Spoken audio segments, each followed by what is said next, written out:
تلقينا تعليمات من أعضاء حركة الماك على رأسهم فرحة مني لقطع ومنع الانتخابات.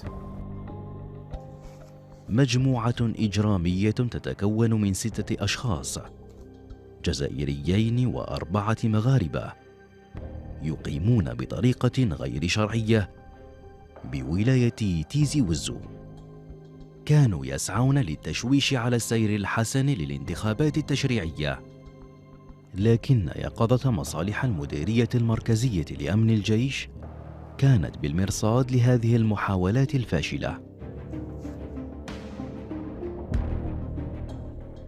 وسائط التواصل الاجتماعي على غرار تيك توك وفيسبوك وواتساب منصات اتخذها ناشطو حركة ماك الإرهابية لتنفيذ مخططهم الإرهابي الدنيء من الخارج، والمتمثل في إفشال نجاح سيرورة الانتخابات التشريعية داخل الجزائر.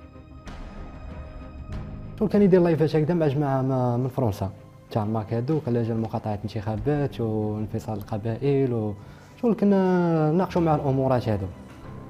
كي وصلنا ثماك للمغرب كانت عندنا خليه ثماك تكون من 3 اشخاص اللي كنت فيها انا وجمال الزعيم وزرقاق الهادي، وكان اكسل بالعباسي مولف يجي بزاف ثماك للمغرب.